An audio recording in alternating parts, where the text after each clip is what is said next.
Ladies and gentlemen, the President of the United States and First Lady Joe Biden, accompanied by Kateo Hilton.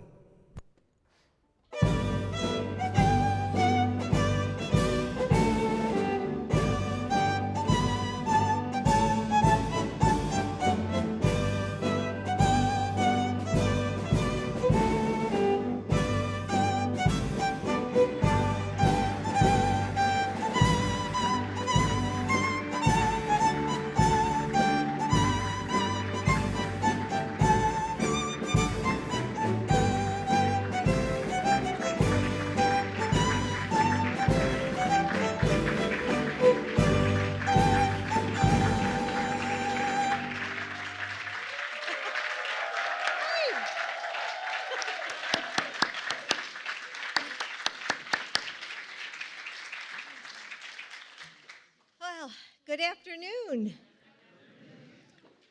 Wow, there is just so much love in this room. Gosh, Joe, Kamala, Doug, and I are honored to be with you for our very first in-person White House Black History Month celebration.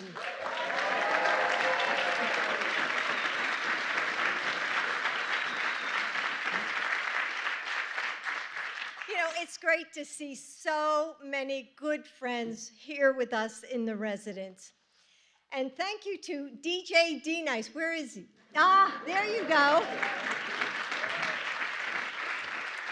You know, your club quarantine brought us so much joy during the dark moments, and we are so grateful to have you with us today. So thank you for being here.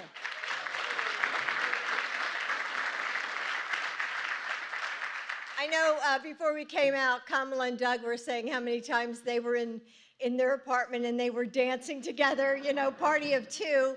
I can't say the same of Joe, but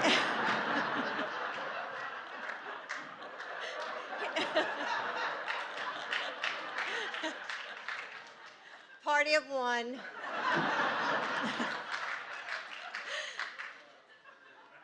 The history of our nation, the history of African Americans who helped build our nation, is cataloged in the tangible milestones and moments and trials and triumphs.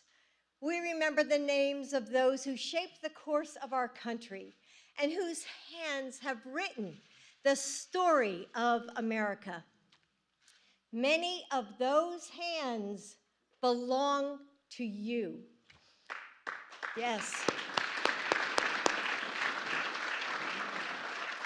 Those who have crafted our laws and dismantled injustice, who have penned our poetry and painted our dreams, who have taught the children who will lead us into the future and flown to the heavens to touch our stars. And yet there are threads stitching our history together that can't be captured by books. The laughter that gives us strength when the world feels hard or hopeless. The joy we find in shared purpose and acts of kindness, and the friendships that restore our faith in the world. That's what we celebrate today. A history as beautiful and diverse as our nation, as strong as the voices who continue to demand justice, a legacy driven by love for one another and hope for a brighter future, a heritage cemented by faith, friendship, and joy. Friends, we are honored to welcome you to the White House today. We are honored to share in the happiness of this celebration, and we are humbled to stand with you as we all work for a better future together. Thank you.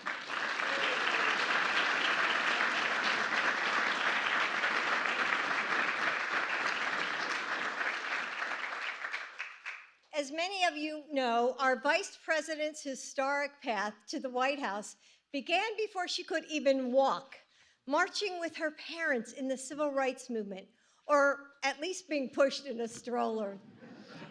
Since then, she has dedicated her life to pursuing justice and opportunity for all. She is a partner to Joe, especially on issues like voting rights, and is proud to be the first but not the last. Ladies,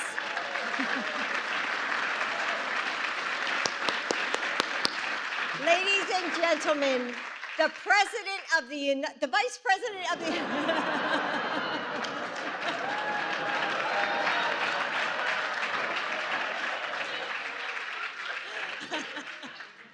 I just said that to make you laugh. The Vice President of the United States, Kamala Harris.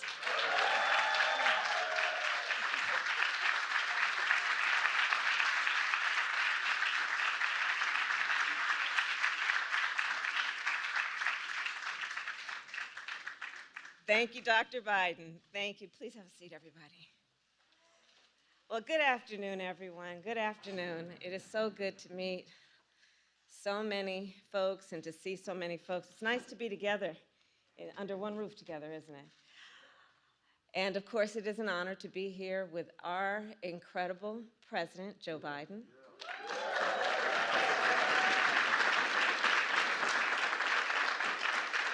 First Lady, Dr. Joe Biden, and the second gentleman of the United States, my husband, Doug Emhoff.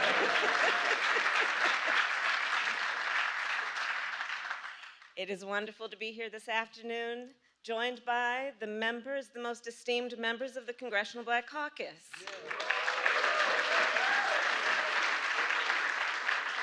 And as a former member of the CBC, I know firsthand that the members of the CBC are truly the conscience, not only of the Congress, but of our country. Thank you.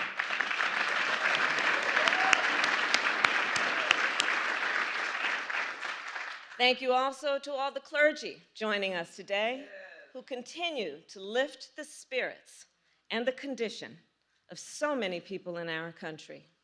And to the community organizers who work day in and day out to make a difference in the lives of all people in our nation. We are so grateful for you. And we are gathered then at a critical moment in the history of our nation and our world. A moment in which our democratic principles have come under threat. Today, the eyes of the world are on Ukraine and the brave people who are fighting to protect their country and their democracy. And their bravery is a reminder, a most recent reminder, that justice, equality, and freedom must never be taken for granted by any of us. So friends, Black History Month was established to teach the history that too often has not been taught. The history of Black excellence and leadership in America.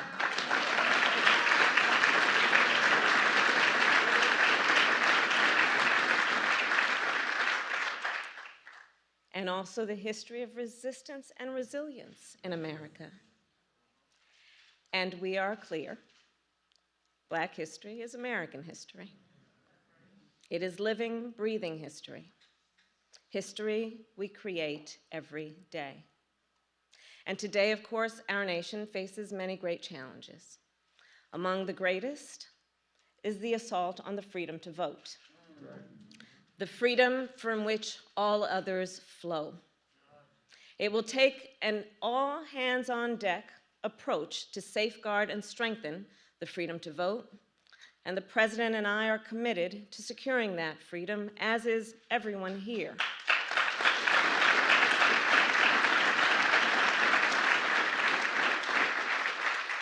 And that is why I felt such pride and such hope understanding how votes lead to action through elections. It is why I felt such pride and such hope this past Friday when President Joe Biden nominated Judge Ketanji Brown Jackson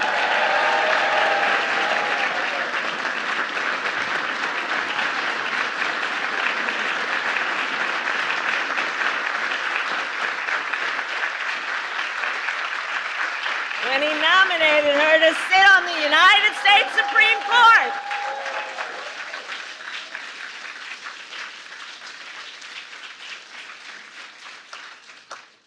Because as we all know, elections matter. And when folks vote, they order what they want, and in this case, they got what they asked for. I went off script a little bit. And Judge Jackson, of course, will make a phenomenal justice. She is brilliant. She has a brilliant mind and a record of excellence. A record that proves she will administer equal justice. And I don't have to tell everybody here, she has been confirmed on a bipartisan basis 3 times and deserves, therefore, a swift confirmation now.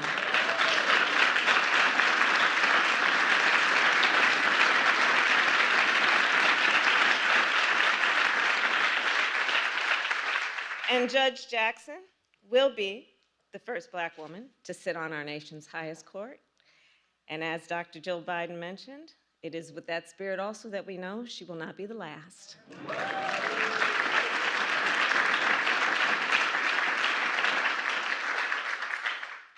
So there is a lot to celebrate. There's a lot to look forward to. There's a lot to work toward. And in remembering our history, we remember those great American heroes who continue to inspire and motivate us, who continue to remind us through our memory of them and their contribution and sacrifice what our role and responsibility is at this moment in history. And speaking of that, then, when everyone walked into the White House today, I'm sure that you may have seen an exhibit celebrating great Black Americans. On display is a campaign poster from Shirley Chisholm. Barbara Lee, I saw you here today. Books by Toni Morrison, Zora Neale Hurston, and Maya Angelou. And a display honoring Dr. Mae Jemison, who I just talked with last week. You know, I'm the head of the Space Council. About her life and her work and her enduring commitment to helping young people find their own path to the stars. In the exhibit, there is also an Ella Fitzgerald vinyl, we used to call it an album, and a Jacob Lawrence painting, which hangs right here in this White House on a permanent basis. And especially significant in this moment, a judicial oath signed by Justice Thurgood Marshall, whose life's work influenced my own. In fact, his portrait hangs currently in the official office of the Vice President of the United States. And a bust of his figure sits in my ceremonial office as well. So as we gather here today and as we prepare to confirm another historic first to our nation's highest court, let us always remember, we stand on the shoulders of giants. Giants in our history, giants in American history, and giants right here in this room. This Black History Month, let us recommit to honoring their legacy with action. Let us continue their fight and our fight for justice and equality and opportunity for all, so that generations to come may stand on our shoulders and reach even greater heights. And history, as I've said many times before, I do believe it to be a relay race. We have been each passed a baton with which we run our part in our pursuit of progress, and we will then pass the baton to the next generation. And in that spirit, it is now my pleasure to introduce a young, brilliant leader who is leading our nation forward with bravery, creativity, and grace and excellence. Please welcome Kateo Hilton.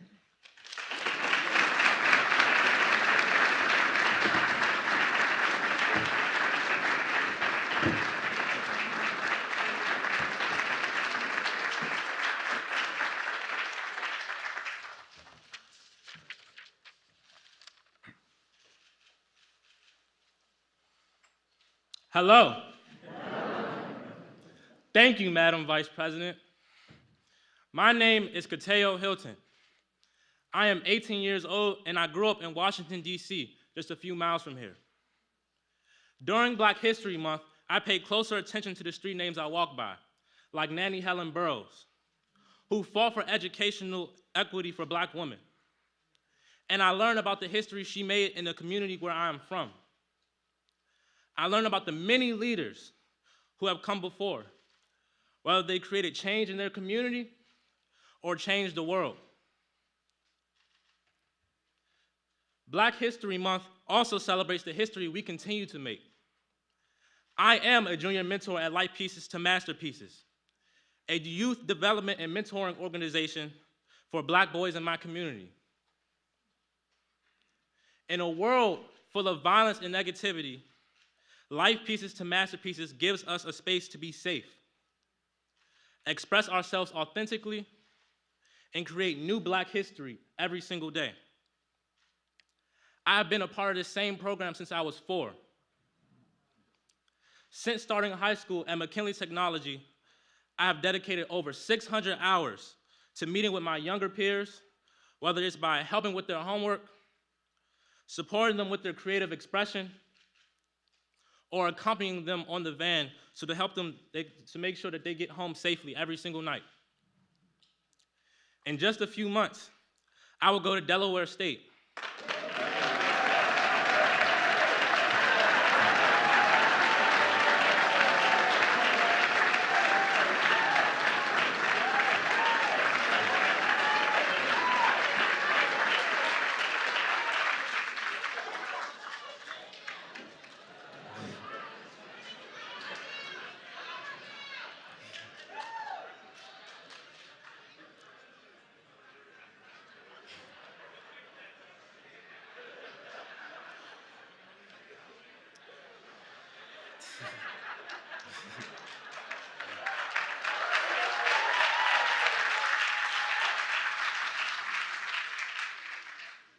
Which I know President Biden will be happy to hear about.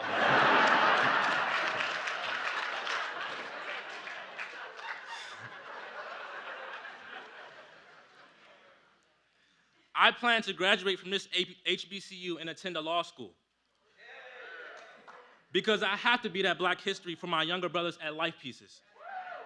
They need to see an example of someone who sets a goal and commits to it, no matter what obstacles they may face.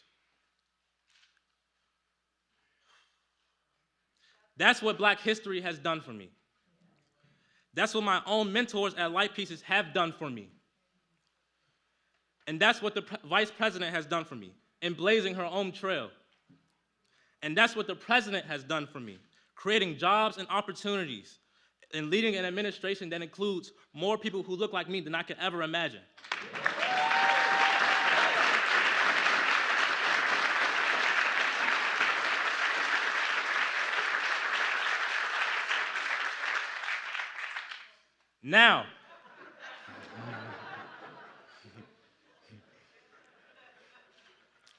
Now, without further ado, the President of the United States, Joe Biden.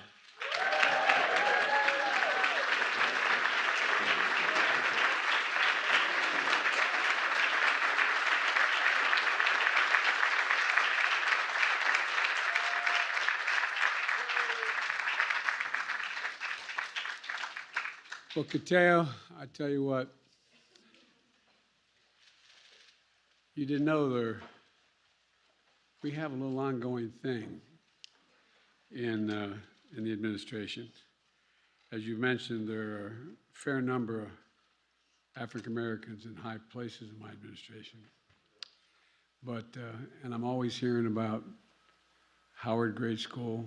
I'm hearing about Morgan Man. I'm hearing about, you know, all these other things. But I keep talking about Delaware State. And although I went to the University of Delaware, I tell you, there's an old expression. I tell you who brung me to the dance. Delaware State University is in the middle of my state, in Dover, Delaware. And we have the 8th largest black population in America, as a percent of population. And the lower two counties are fairly conservative compared to the northern county.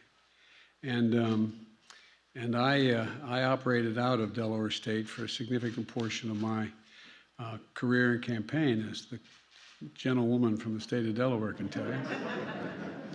And there was a guy named Tony Allen who used to work for me for years. He went out and he got his PhD. Then he left and became a president. You know, he's not Tony Stand-Up, president of Delaware State University.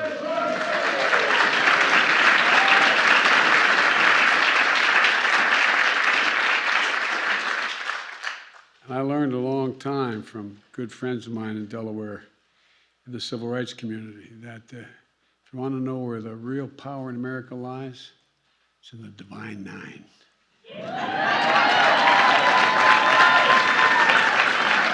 We're the only administration in history that actually has an office, right, Jim? We have a Divine Nine office. So I understand. I understand, as they say, who brung me to the dance. And all kidding aside, you're going to be incredible, old buddy. You're going to do well. You're going to do very well. And, you know, there is I don't know whether they've been introduced, but my Secretary of Defense, Secretary Austin. So you stand up.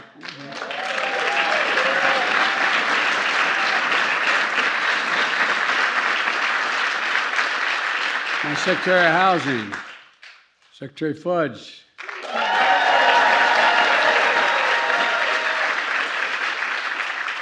My administrator, guy who's running, taking care of the EPA and all the rest from Carolinas, the Administrator Regan. An acting director of OMB, the woman has controls all the money, Shalonda Young.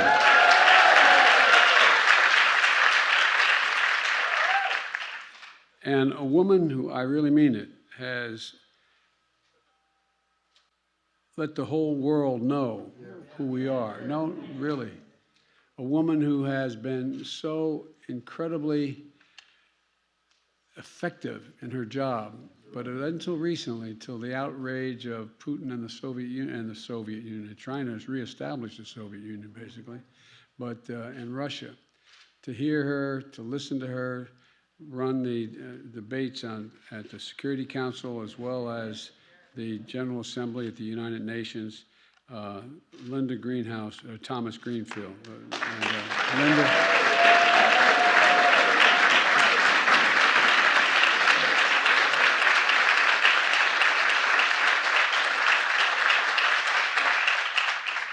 And a woman who knows a little bit about the economy, chair of the Council of Economic Advisors, Cecilia. I kid her all the time, being from Princeton, but, you know, Rowan. Cecilia, congratulations. Thank you.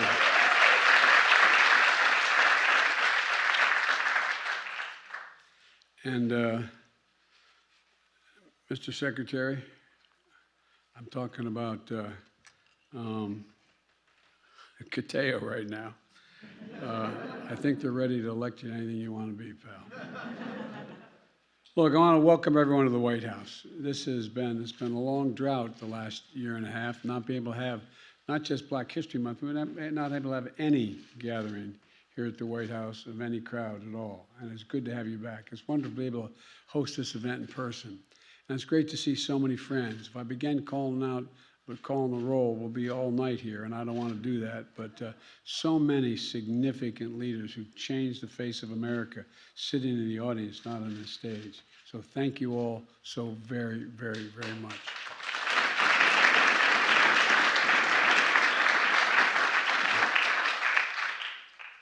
My name is Joe Biden. I'm Joe Biden's husband. And as you've probably figured out, I can't dance. I do it, but I ain't good at it. And, oh man, you have great opportunities now, don't you, Julie? Tomorrow, I'm going to be delivering the State of the Union address. And today, I simply want to thank you for all you've done for me, for all of the country. So much has been accomplished in the people in this room. Black History Month is more than a celebration. It's a powerful, powerful reminder that Black history is American history. Black culture is American culture. Black stories are essentially an ongoing story of America. I see it every day with the Vice President and the incredible job she's doing. We see it in the Black members of my cabinet and the White House staff and who are here today, who serve to defend the nation, protect the planet, build the economy, deliver housing, jobs, and justice. And we see it in the tireless, heroic efforts of the Congressional Black Caucus. And I'm going to embarrass him now. I want a former chairman of the Black Caucus has come over to help me run things. Cedric, stand up, let everybody see you.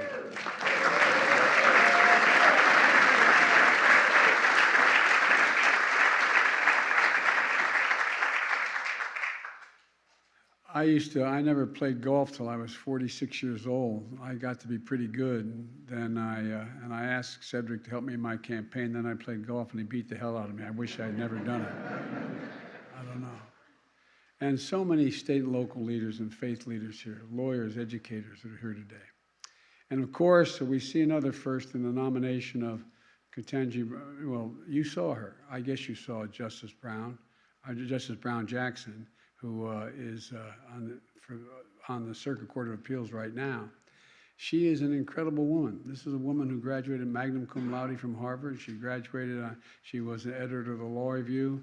She has done so many other things, but I want to make it clear, not only is she eminently qualified, there were so many others I had to choose from.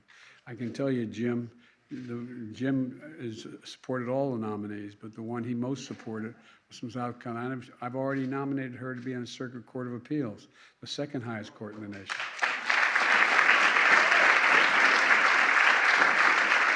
Judge Jackson is going to be an outstanding justice.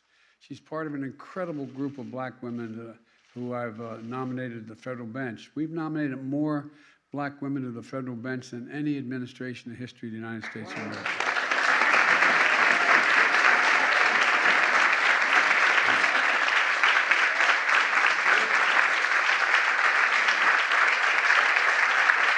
Well, I made that commitment when I was running for president, and I've tried to keep that commitment my whole career. You know, and the first executive order I signed when I came into office, and it was with Cedric's help, I sat down, put pencil to paper, or pen to paper, and signed I instructed every single element of my administration, every department, from the Defense Department to the Justice Department and on, that equity should be the center of all of what we do. And we did that in the COVID-19 response. Remember at the beginning, everyone was concerned whether or not, as usual, African Americans would be left behind. Well, we helped raise the vaccination rate among Black Americans and bring it on par with white adults, all same across the board. And I want to thank the members of the Black Coalition Against COVID represented here today as well.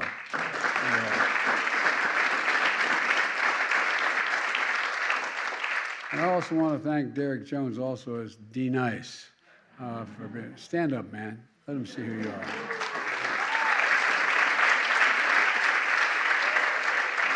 He provided a soundtrack of hope to keep our spirits up during the worst days of that pandemic. And thank you, man. You know, when I took office, I said the American story depends not on how many of us, any one of us, not on some of us, but on all of us, So we're investing in all of us. So many of you here helped enact the American Rescue Plan to deliver immediate economic relief, with rescue checks to tax cuts to eliminate, and the estimate is that we've cut black poverty by over 30%. We reduced child poverty by more than 50% in the black community. The American Rescue Plan also included historic funding that allows cities and states to invest in community violence intervention programs and keep neighborhoods safe.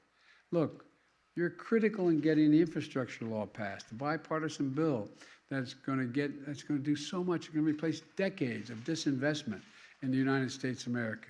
A commitment to reconnecting communities and people and job opportunities. So much with the early investments in highways and interstate, they cut neighborhoods in half. They divided things. We can put it back together again. Clean water, high-speed internet. We're going to eliminate every lead pipe in America so our children don't have to worry about whether they're drinking poisoned water in effect.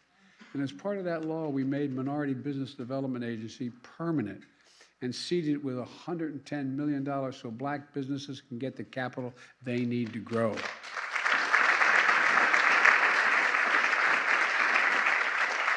And I'm also proud to be joined by Opal Lee when we made the Juneteenth the first federal holiday in the last 40 years.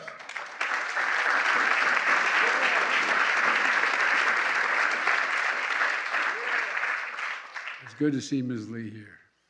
You know, we made landmark investments of $5.8 billion in historic black colleges and universities, not just because we got some serious advocates for Howard and Morehouse and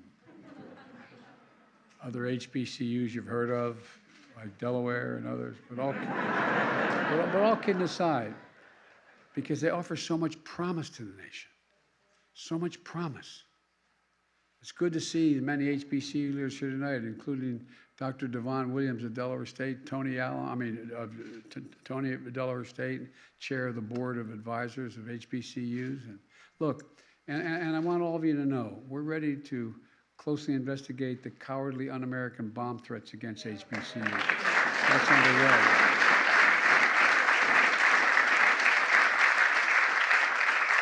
We have so much more to do as a nation in making everyday things more accessible and affordable. As my friend Jim Clyburn says, that's the test of whether government delivers. Are they accessible and affordable? Prescription drugs, child care, housing, make health care more affordable, and make progress on black maternal health, something that Kamala has been leading the effort on. To end cancer as we know it,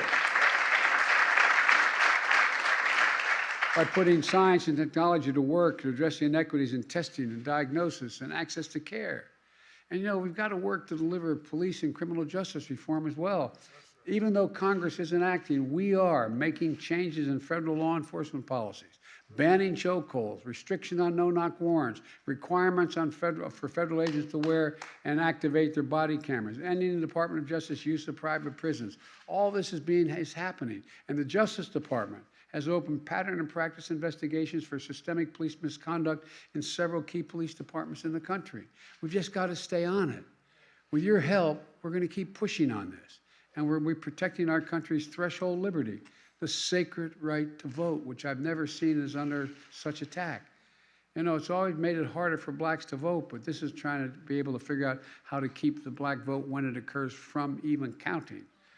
Over the past year, we've directed federal agencies to promote access to voting. We've appointed top civil rights advocates to help the U.S. Department of Justice, which has doubled the number of voting rights enforcement folks on their staff. And again, we call on Congress, pass the John Lewis Voting Rights Act. Pass the Freedom to Vote Act. We can do this. The American people agree with us.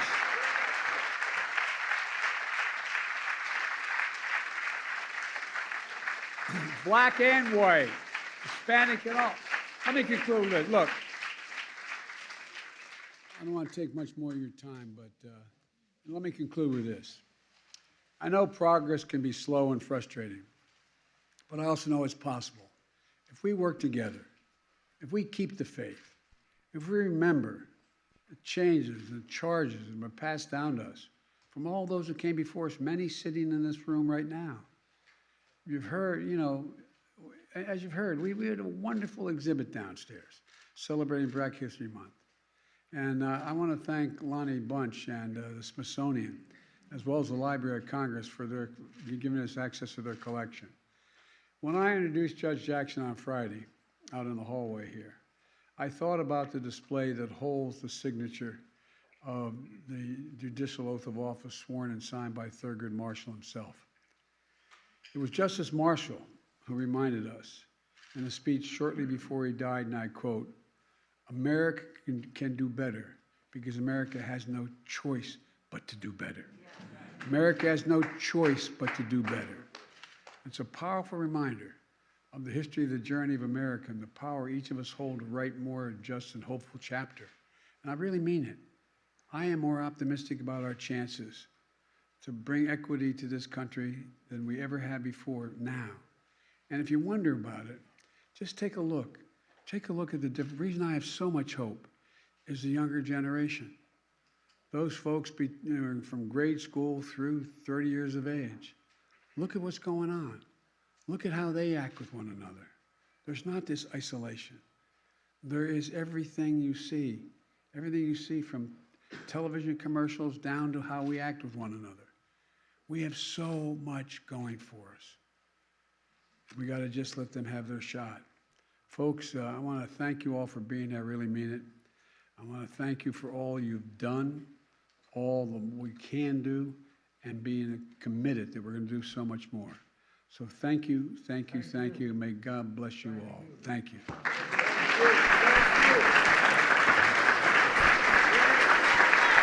Ladies and gentlemen, please remain in your seats as the President and the First Lady and the Vice President and the Second Gentleman depart the East Room. Thank you.